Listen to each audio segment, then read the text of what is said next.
What's up, guys, and welcome back to the 6th episode of the Corona Diary. Sipping on straight chlorine, let the vibe slide over me.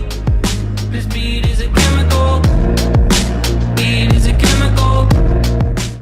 Rightio, I hope you guys who have been watching the channel for a little while got a bit of a kick out of a bit of an OG video there. My most popular video to date of how I went from a 21-minute 5k runner to a 15-minute 5k runner. And that's the video we're actually remaking today. I got one comment on my Instagram telling me to, bring back some Corona style videos. So here you go, and I hope you guys enjoy it. If you don't know me and you haven't watched my channel before, my name is Hansen. I'm from Australia, and I'm currently in the US on a scholarship at the University of New Orleans for track and cross country. And I guess why you should listen to me, is I've run fairly quick, and I'm a student of the sport, and I love everything around running. So I've run 3:57 for a 1500, 8:27 for a 3k, 14:46 for a 5k. And definitely hoping to take some seconds off those PRs as well. I do believe I'm in pretty good shape right now, so we'll see how we get on. But with that, I'm gonna roll the new intro, and we'll get chatting.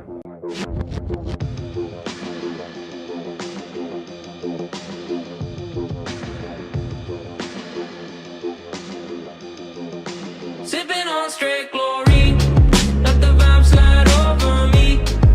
This beat is a chemical. Beat is a chemical.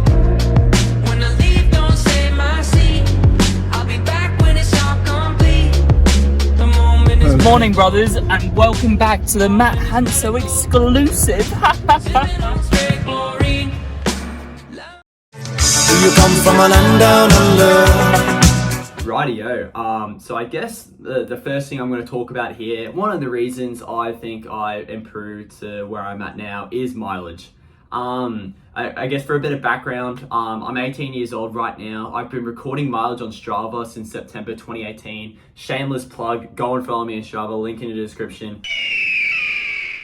And I've averaged 110k a week, or about 65, well, it's actually about 66.2 miles a week since then.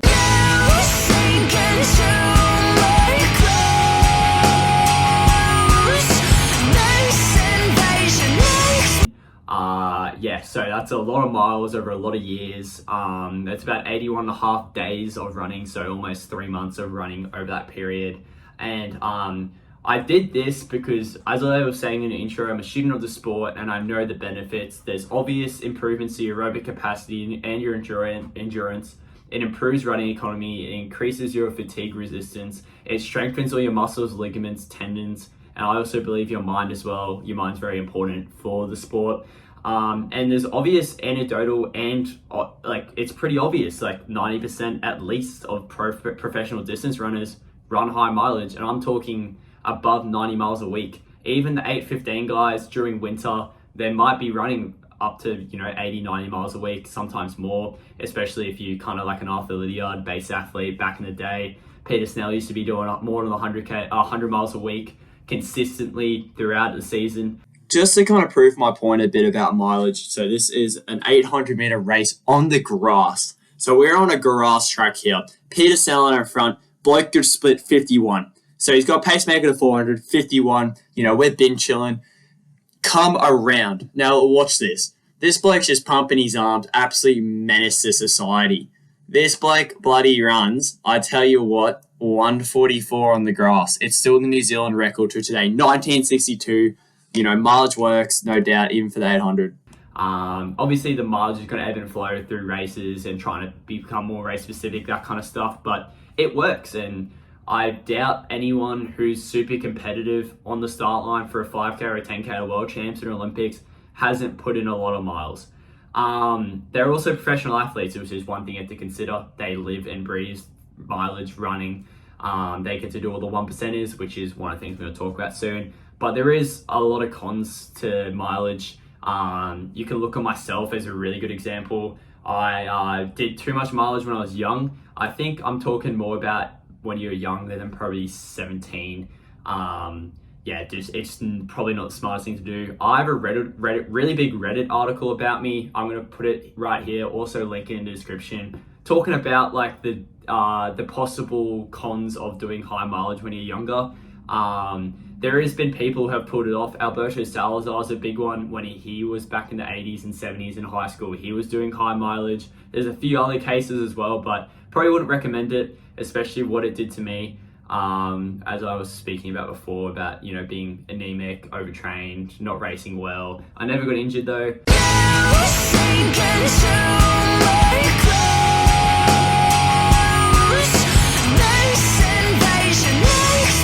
Which is lucky. And I also think it's dependent on the runner. You've got to find what works for you.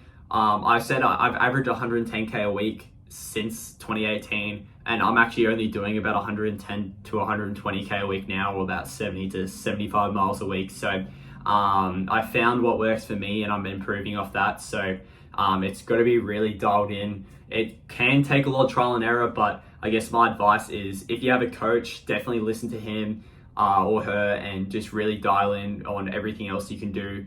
Mileage isn't always the answer, is basically what I'm getting at, but it often is. So don't neglect it, but also, yeah, you got to find what works for you. And with that, let's move swiftly on to the second reason why I thought I improved so well. Good. Yeah, I stuffed the last bit of this clip. I'm going to put this in anyway, and this is going to be the transition. Like, see how smooth that transition was? You couldn't even tell. Anyway, the second reason why I think I improved so dramatically is from doing all the 1%ers.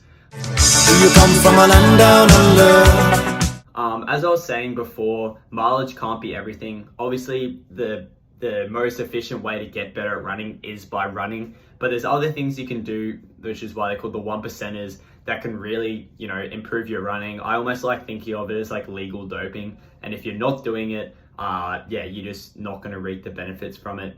But it's something that if you're super busy, it could be something you could neglect and get away with and still run really well. But if you've got the time like I do as a busy college student who is doing a business administration degree, then for sure you can get really dialed in with all this kind of stuff. I'm talking about more stuff like your diet, your strength work, your core, your recovery, your mobility, that kind of stuff. I guess I'll just quickly dial into each one quickly. Your diet's obviously super important. I know it's going to be hard based on you kind of like living situation. Like, example for me, I'm a college student, I'm living on campus, I haven't got a kitchen. I can still, you know, make my own food, but it's obviously going to be easy to eat at the cafeteria. I'm also paying for it as well, so I might as well go do it. And sometimes the food there might not be the healthiest, but just making sure you get a wide range of food, make sure everything's nice and colorful, for fruit and vegetables, all the stuff your parents say to you since you're however old, but just really making sure you get, you know, enough in as well, especially if you are doing quite a bit of running. It is, yeah, obviously not beneficial to be underweight, nor is it beneficial to be overweight. You got to find a weight where you can maintain and be healthy and run strong. Supplements as well. I'm going to put something in the description from the AIS, the Australian Institute of Sport, that kind of lists a lot of substances, that sounds really sketchy, supplements that you can take, which have, you know, some of them on the A set, it's like an A, B, C, D scale. The ones in A and B should be ones you should look at into taking or buying. There's stuff like beta alanine, which I take quite regularly, beetroot juice, that kind of stuff. Stuff that really, it has been proven to help a little bit, but it's obviously not going to be as beneficial as just running. But, you know, I guess I'm not saying it by standard, but it gets to a point where those, you know, little things can make a really big difference in these races and in these results. Strength work's obviously critical for reducing risk of injury, durability, that kind of stuff, but also it can be used in a performance benefiting way. The way I'm using it is obviously, as I've kind of was talking about in the mileage, I'm more of a distance guy. Thus, I'm probably haven't been as successful in a lot of the sprint finishes, that kind of stuff, when it really starts to get rolling. So I've really been trying to become a bit more powerful, a bit more explosive. That also reflects the stuff I'm doing in the gym. So doing like plyos, that kind of stuff. And there's heaps of resources online. If you want to see stuff I'm doing in the gym, just let me know. But yeah, it's very important, I believe, Same with your core, you should be doing it almost every day. It takes 10 minutes, smash it out. You'll see lots of benefits. The core is what's going to hold you upright, especially at the end of a race, that kind of stuff. Recovery as well is so important. There's so many different things you can do. I guess there's listed a few, like foam rolling, stretching. You got your stuff like the compression boots if they're available to you, cupping if you can see a physio or a masseuse, stuff like even the creams. This is physio cream, not sponsored, so I'm going to block that out of the video. But there's so many different things you can do. Last thing I'm going to talk about is mobility. This is something I've been doing recently, kind of ties into recovery, but I've been really trying to loosen up, especially my hips. They've always been really tight. I've really been trying to dial in them, like just loosen everything up. I've got a long stride. I want to be able to use it effectively. And yeah, there's been a lot of stuff I've kind of watched and read recently that kind of shows the benefits of being a bit more loosey-goosey. So I'm trying to try that. So yeah, moving on to the next point, which talks about a bit more gospel shit, but it's still very important. Rightio, talking about gospel shit, we're going to be talking about consistency is one of the things I believe made me the runner I am today.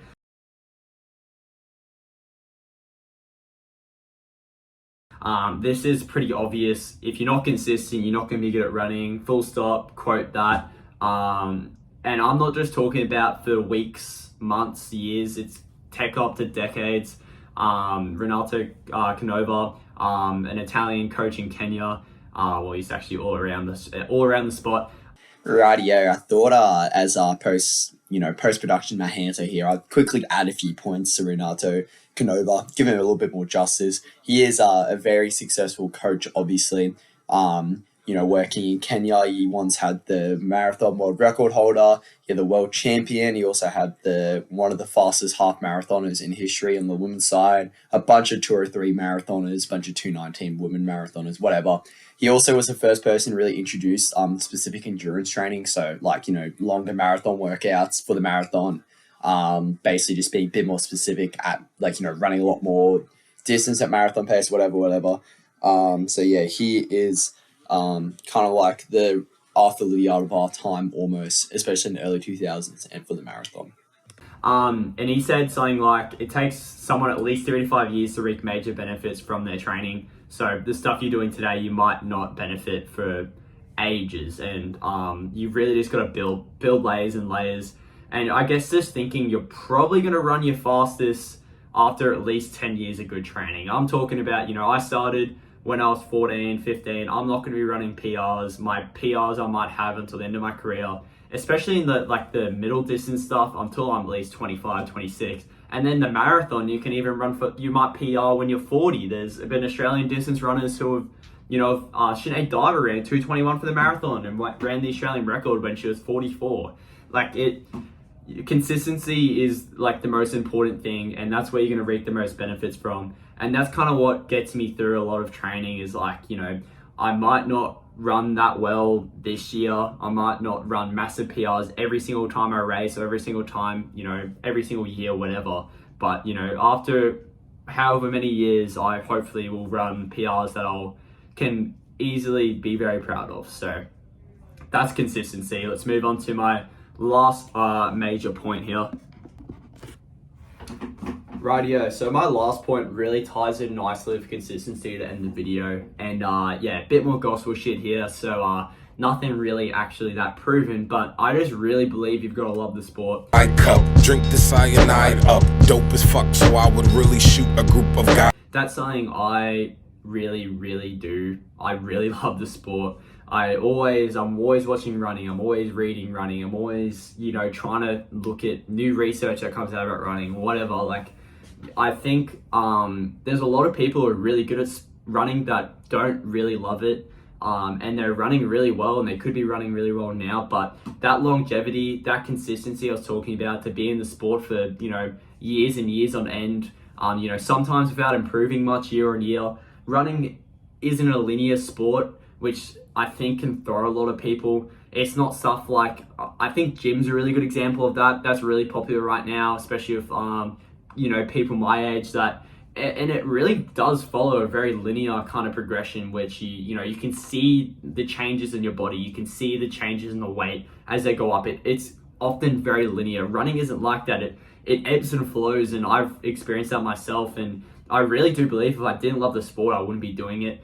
I have had success in other like team sports and stuff like that, which I do believe I could very easily be quite successful in as well. But something about running I just really love about it.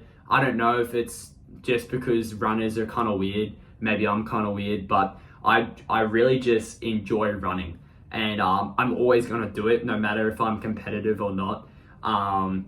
Which I think is going to be one of the reasons why hopefully I continue to improve throughout my college journey. And even if I don't, then, you know, I still got this amazing opportunity to go and live in the US for however many years because of running and stuff like that. So I just really think you got to love it. And if you don't, then it's always going to be hard to be super competitive with it. Obviously, the recreational side of running is huge as well. And maybe if you're just looking to, you know, run in the collegiate system and then kind of go, you know, ebb and flow out of it, or maybe you're just looking to, you know, run a 5K PR and then, you know, stop running for a little bit, or target a major race kind of thing. That's probably the better way to explain it. Then yeah, like that's 100% fine. But I think there's a lot of people like me who just want to really see how good we can be at sport and really just kind of put everything we can into it while we're still, you know, nice and young. But even saying that, as I was saying with Sinead Diver and stuff like that, you can be really successful at the sport throughout however long you want to do it. So I guess with that, that was the last point. So I'm gonna put some stupid clip at the end of it, and that'll be the end of the video. If you want to see more of this style of videos, then definitely let me know. It was pretty cool to kind of like dial in and yeah, talk about something I'm super passionate about, and hopefully you found something informative about this video. And if you didn't, I don't really care. Don't have to watch it again. Your fault for clicking on it. Anyway, laters.